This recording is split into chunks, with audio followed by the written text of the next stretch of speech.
The contract lay between us, untouched. "Read it carefully." The billionaire sitting across from me said without looking up, "After tonight, your life will never be the same." My fingers trembled as I stared at the last page. Contract marriage. 1 year, no love, no questions, no falling in love.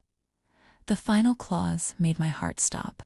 If either party develops romantic feelings, the contract becomes void immediately. I almost laughed. Who writes a rule like that? I looked up at the man with the icy blue eyes. "What makes you so sure that won't happen?" For the first time, he met my gaze. "Because," he said coldly, "I don't believe in love." I had no idea those words would become the biggest lie he'd ever tell. 3 days earlier, I was just another struggling florist, trying to keep my late mother's tiny flower shop alive. Bills were piling up.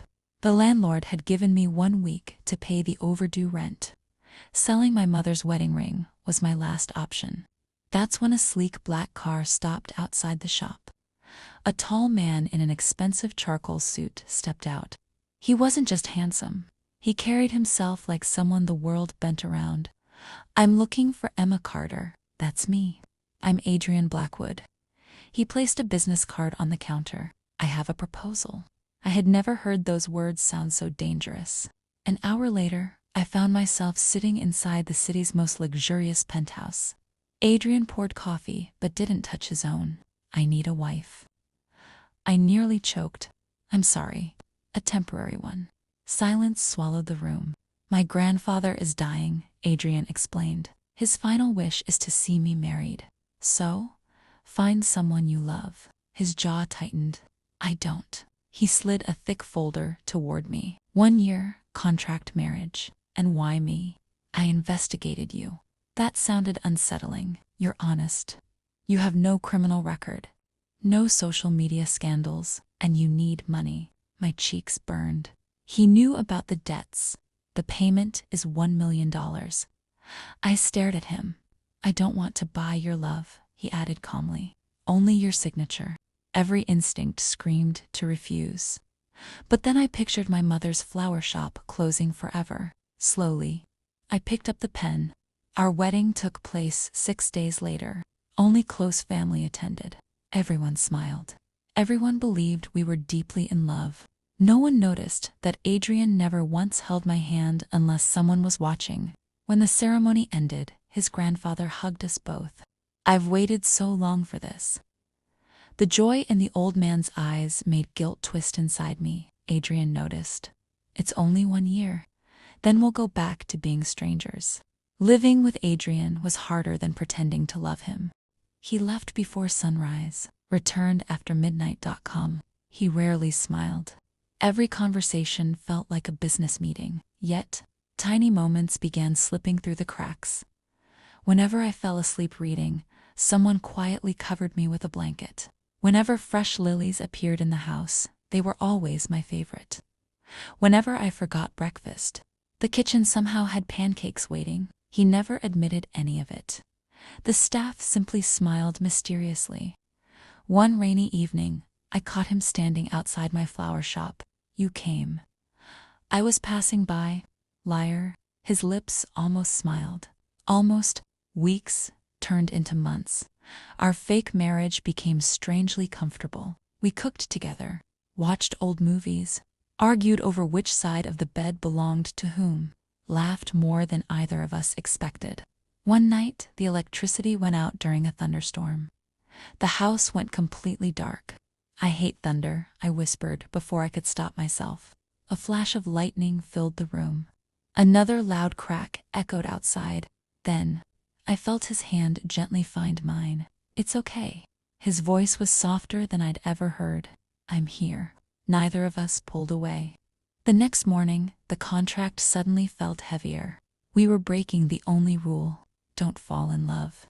I avoided him all week. He noticed. "You've been hiding." "I'm busy."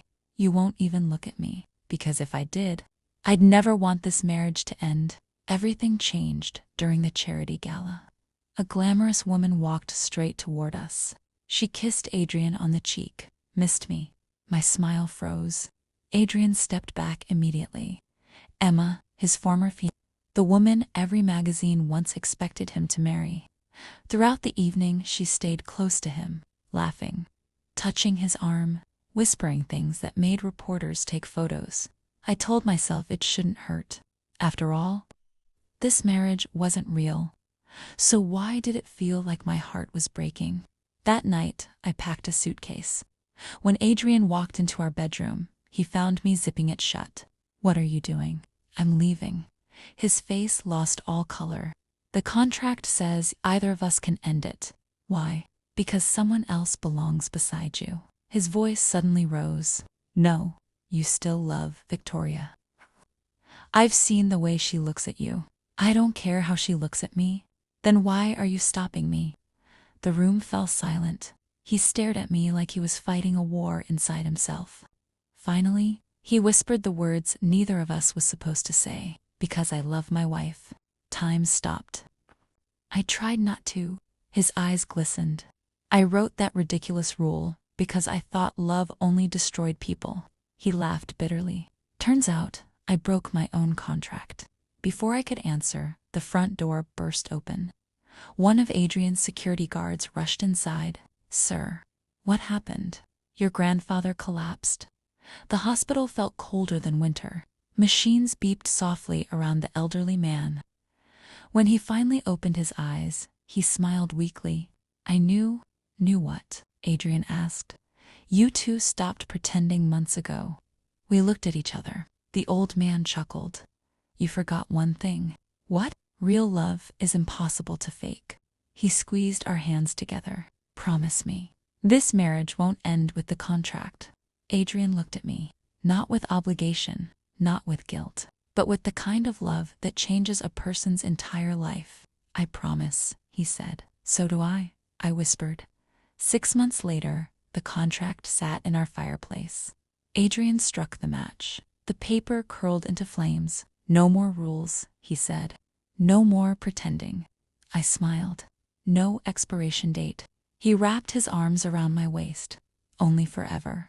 Outside, the first spring flowers bloomed around my rebuilt flower shop. Inside, the man who once claimed he would never love anyone kissed me like he'd been waiting his whole life. Sometimes the greatest love stories don't begin with destiny. Sometimes they begin with a signature on a contract that neither heart ever intended to keep.